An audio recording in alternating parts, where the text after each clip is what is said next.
Сәлем достар, әлемде өз үйлерін тастап кетуге ниет білдірмейтін адамдар көп екен. Қазір мен сіздерге әлемдегі дамыған елдердің заңдары қалай керемет істейтінін көрсетемін. Бұл заңдардың алдында тіпті бай адамдар мен мемлекеттің өзі де қарапайым қара халық адамдарымен тең деңгейде. Қырсық білдіріп өз үйлерін заңды түрде сақтап қалған адамдар. Алдын ала айтып кетейін, күлкілі оқиғаларымы да жеткілікті. Бастайық.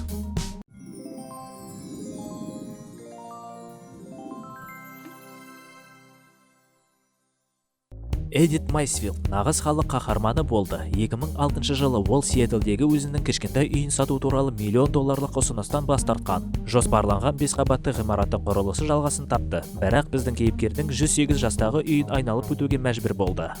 Қиын үйлері Қытайда нақты құбылысқа айналды, ал олардың үйлері шеге деп аталады. Себебі олар мәңгіге өз орындарында шегелеп қағылғандары сияқты. Кейбір жағдайларда құрылыс алаңындағы жұмыстар аяқталғаннан кейін бұл үйлер тіпті жалаңаш жердегі шегелерге ұқсайды.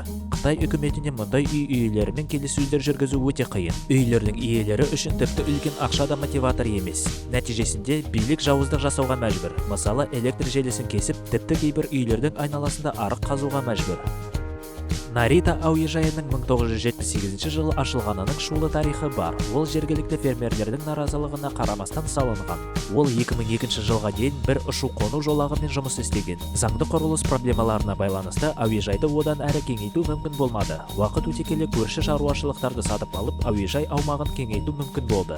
Бірақ Такао Шайто есімді фермер көшуге дайын емеспін деп шешті. Қызықты келісім табылды. Нәтижесінде ұшу-қону жолағы оның фермасын айналып өтіп салынды. 68 жастағы ер адам оның иелігіне жерасты өткелі жолдары арқылы кіреді, және оның сапалы құлаққаптары бар деп үміттенейік. 2013 жылы Қытайдың Суджоу қаласында бір үй иесі өз үйін аумақты жақсартып, тек сәнді әдемі үйлерді салатын адамдарға сатудан бас тартты. Қазір оның кішігірі үйі бай серіктестіктің жалпы көрінісінен қағылады. Біз мұны өзіндік тарихи ескерткіш ретінде қарастырайық. Вера Хокинг және оның күйеуі бұл үйді 1961 жылы қала сыртындағы үй ретінде Нью-Джерсиде сатып алды. Келесі бірнеше 10 жылдықта олар бірнеше рет оны әлеуетті сатып алушыларға сатудан бас тартты. Соның салдарынан Пентхаус журналының иесі Бобби Гуччиони жаңа қонақ үй мен казиноны үйдің айналасында салуға мәжбүр болды. 1980 жылы Боб ақшасы таусылып қалғанда құрылыс тоқтады. Дональд Трамп құрылысты 1993 жылы сатып алғанға дейін үй жаман қабырғалармен қоршалып тұрды. Хокинг отбасы 2010 жылға дейін үкіметтің қоқан-лоққысына қарамай өз үйінде тұра берді. 2011 жылы Портленд мемлекеттік университеті кампусты кеңейту үшін көрші үйлердің барлық тұрғындарын өз үйлерін оларға сатуға көндірді. Бірақ бұл іске қарсы болған бір адам Рэнд Лукер болды. Бұл адам жақында үйде жөндеу жұмыстарын жүргізіп қана қоймай, онымен ажырасқысы келмеді. Сонымен қатар ол заңгер болып шықты.